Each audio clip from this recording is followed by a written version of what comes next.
అనంతమైన సాగరంలో రక్షణ కవచాల వారు నిశ్శబ్దంగా వేటాడటంలోనైనా లక్ష్యాన్ని ఛేదించడంలోనైనా వీరికి వీరే సాటి. నీటి అడుగున నిద్రిస్తున్నట్టే ఉంటూ నిత్యం నిఘా వేస్తారు.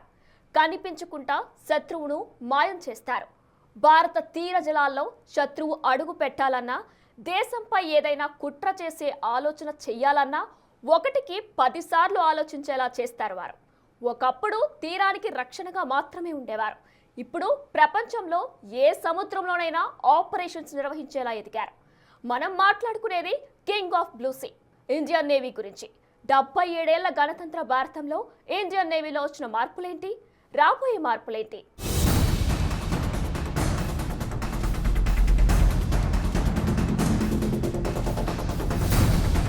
ఎగసిపడుతున్న అలలు, వాటిని చీలుస్తూ వచ్చే నేవీ షిప్స్. భారతదేశ తీరం ఒక సరిహద్దు మాత్రమే కాదు, మన దేశ ట్రేడ్కు ఒక లైఫ్ లైన్, పవర్కు ఒక కారిడార్, మన దేశ రక్షణకు ఒక సవాల్, మన దేశ గర్వానికి ప్రతిరూపం. వీటన్నింటినీ ఒక ఆర్డర్లో ఉంచేది ఇండియన్ నేవీ. వీటి విషయంలో ఇండియన్ నేవీ ఎప్పుడూ వెనక్కి తగ్గలేదు. మన దేశాన్ని ఎక్కడా తలదించుకునేలా చెయ్యలేదు ఇండియన్ నేవీ. అనంత సాగరంలో ఎగిసిపడే అలలను చీలుస్తూ పరుగులు పెడుతూ దేశ రక్షణలో ఎప్పుడూ సన్నద్ధమే అంటోంది ఇండియన్ నేవీ.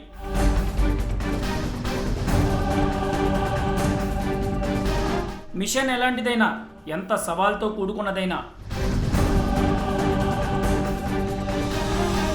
సముద్రం పైనైనా,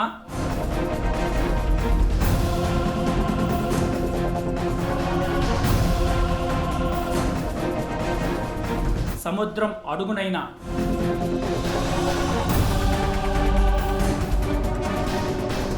సముద్రం పైన ఉన్న గగన తలంలో అయినా,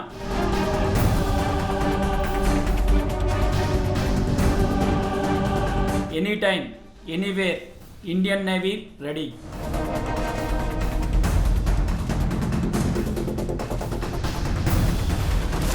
ఇండియన్ నేవీలో చాలా మార్పులు వచ్చాయి. ఒకప్పుడు తీర ప్రాంత రక్షక దళంగా మాత్రమే ఉండే నేవీ ఇప్పుడు బ్లూ వాటర్ నేవీ స్థాయికి చేరింది. ఈ రెండింట్లో ఏంటి తేడా అనుకుంటున్నారా? చాలా ఉంది. ఒకప్పుడు మన వైపు వచ్చే శత్రువులను మాత్రమే అడ్డుకోవడానికి ప్రయారిటీ ఉండేది. కానీ ఇప్పుడు టైం మారింది. ప్రపంచంలో అగ్రదేశాలు నీలి సముద్రంపై పట్టు సాధించేందుకు పావులు కదుపుతున్నాయి. ముఖ్యంగా ట్రేడ్కు సముద్రం ఒక ఆయువు పట్టులా మారింది. దీంతో నేవీని మరింత ఆధునీకరించడం మొదలైంది.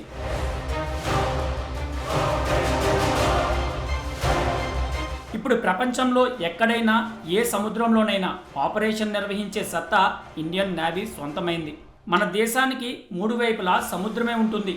ఇదొక్క కారణం చాలు మనకు అత్యాధునికమైన నేవీ ఎంత అవసరమని చెప్పడానికి. ఇండియన్ మెయిన్ల్యాండ్తో పాటు లక్షద్వీప్, అండమాన్ నికోబార్ ద్వీపాలతో కలుపుకుని 11,000 కిలోమీటర్ల సుదూర సముద్ర తీరం ఉంది మన దేశానికి.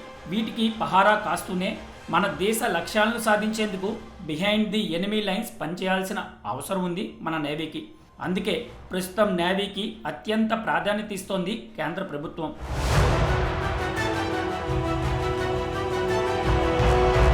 ఒకప్పుడు నేవీ అంటే సాంప్రదాయ యుద్ధం చేసేలానే మన వద్ద ఆయుధాలు ఉండేవి. అప్పుడు మన సత్తా ఏంటో అనేక యుద్ధాల్లో, కీలక ఆపరేషన్స్లో ఇండియన్ నేవీ నిరూపించింది. కానీ ఇప్పుడు అలా కాదు. Frigates, destroyers, submarines, aircraft క్యారియర్స్ను డెవలప్ చేసుకుంటోంది ఇండియన్ నేవీ. ప్రస్తుతం ఇండియన్ నేవీ వద్ద 140 నుంచి 150 వరకు యుద్ధ నౌకలు, సపోర్ట్ వెసల్స్ ఉన్నాయి.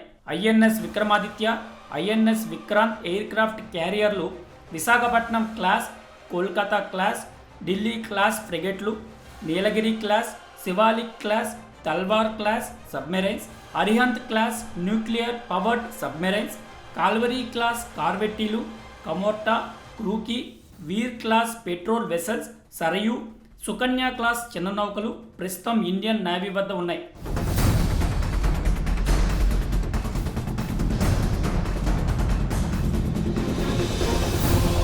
వీటితో పాటు ప్రపంచంలో అత్యంత వేగవంతమైన supersonic cruise missile BrahMos, Israel సహకారంతో రూపొందించిన ఈ surface to air missile Barak 8, nuclear submarine నుంచి ప్రయోగించే సామర్థ్యమున్న సాగరిక K-15 మిసైల్, స్వదేశీ పరిజ్ఞానంతో తయారైన భారీ టోర్పడో వర్ణాస్త్ర మన నేవీ సొంతం. ఇవన్నీ కూడా శత్రు దేశాల సబ్మెరైన్లు, నేవీ షిప్లను వేటాడి మట్టుబెడతాయి.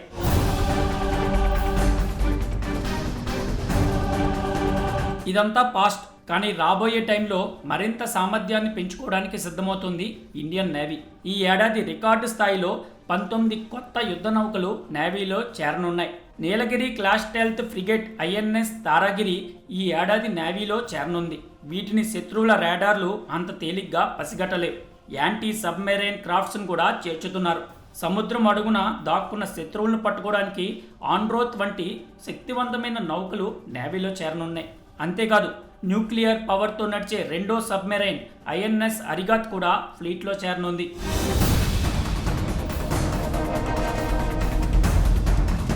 నీటిపైన నీటి అడుగున మాత్రమే కాదు, నీలి సముద్రం పైన ఉన్న గగన తలంలో కూడా అప్పర్ హ్యాండ్ సాధించేలా అడుగులు వేస్తోంది ఇండియన్ నేవీ. ఎయిర్ క్రాఫ్ట్ క్యారియర్ల నుంచి ఎగిరే సత్తా ఉన్న MiG-29K, నీటి అడుగున ఉన్న శత్రు దేశాల సబ్మెరైన్ను గుర్తించే P-81 పొసాడియన్, ప్రపంచంలోనే అత్యుత్తమ anti submarine helicopter MH-60R Romeo కూడా నేవీలో చేరనుంది.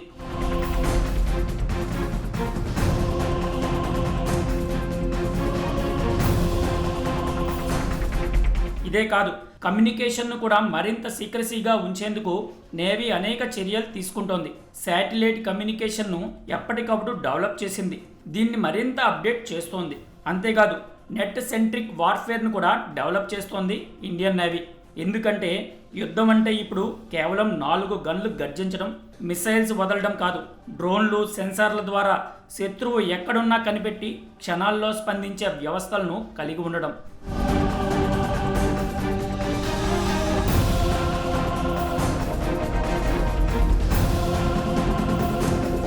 ఇండియన్ ఆర్మీ పునాది, ఎయిర్ ఫోర్స్ ఓ కోట, కానీ ఇండియన్ నేవీ అనేది ఓ కవచం.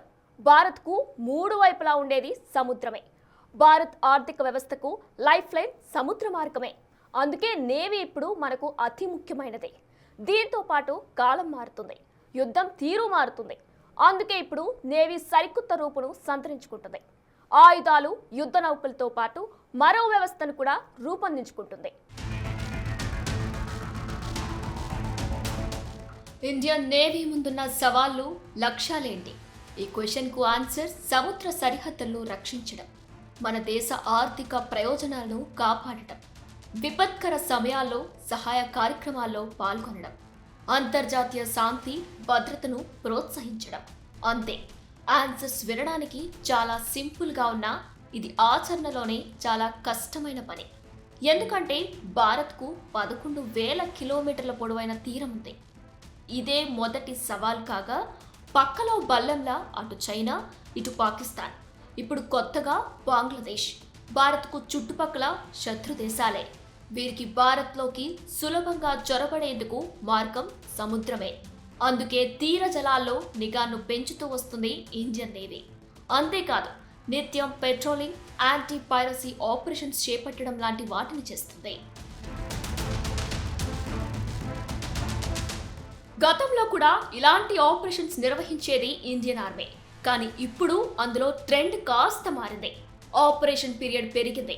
Solid state, fibre optic lasers, energy systems వచ్చాయి. అనంత సాగరంలో ఇండియన్ ఆర్మీ రీచ్ పెరిగింది. మెయింటెనెన్స్లు తగ్గాయి.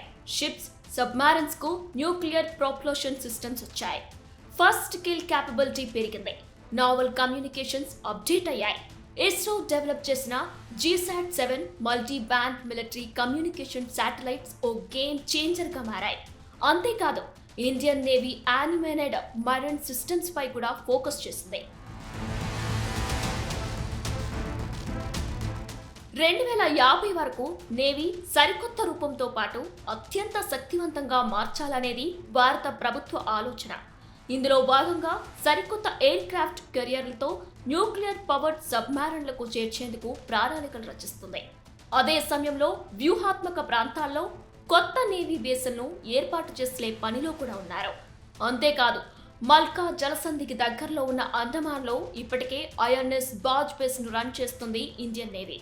చైనా నేవీ కదలికలపై నిఘా వేయడంతో పాటు ఏదైనా ఆపద ఉందని గమనిస్తే వెంటనే రియాక్ట్ అయ్యేందుకు ఈ బేస్ ఉపయోగపడుతుంది. ఇక కొత్త బేస్ల విషయానికి వస్తే ఐఎన్ఎస్ వర్ష పేరుతో విశాఖలో ఓ బేస్ను నిర్మించే పనిలో ఉంది. ఇది న్యూక్లియర్ సబ్మారిన్ల కోసం ప్రత్యేకంగా నిర్మిస్తున్నారు. అండర్ గ్రౌండ్ టనెల్స్ ఉంటాయి. దీనివల్ల శత్రు దేశాల శాటిలైట్లు మన సబ్మెరైన్లు గుర్తించడం కష్టంగా మారనుంది. లక్షద్వీప్లో ఐఎన్ఎస్ జటాయును ఏర్పాటు చేశారు. ఇది హిందూ మహాసముద్రంలో నిఘాను పెంచడానికి చాలా ముఖ్యం. అంతేకాదు, విదేశాల్లో తొలి బేస్ను నిర్మిస్తుంది ఇండియన్ నేవీ. మారిషస్ కు చెందిన అగలేగా ఐలాండ్ లో బేస్ ను ఏర్పాటు చేస్తున్నారు. ఇప్పుడు రన్వే, జెట్టీలు నిర్మించడం ద్వారా హిందూ మహాసముద్రంపై మన పట్టు మరింత పెరుగుతుంది. ఇక ఇండియన్ నేవీ గురించి చెప్పుకున్నప్పుడు మెరైన్ స్పెషల్ ఫోర్స్ మార్కోస్ గురించి కూడా ప్రత్యేకంగా చెప్పుకోవాల్సిందే. ఎందుకంటే ఏ షిప్, ఏ సబ్మెరైన్ చేరలేని ప్రాంతాలకు చేరుకొని శత్రువులను అంతమొందించడంలో స్పెషల్ ఈ మెరైన్ కమాండో ఫోర్స్. ఈ కమాండోలను దాడివాలా ఫౌజీ అనే నిక్ నేమ్ కూడా ఉంది. యుఎస్ నేవీ సిల్స్ తరహాలో ఉంటుంది వీరి ట్రైనింగ్. పేరుకు వీరు నేవీ స్పెషల్ ఫోర్స్ అయినా భూమి, ఆకాశం, నీరు ఇలా ఎక్కడైనా యుద్ధం చేయగల సత్తా ఉన్నవారు.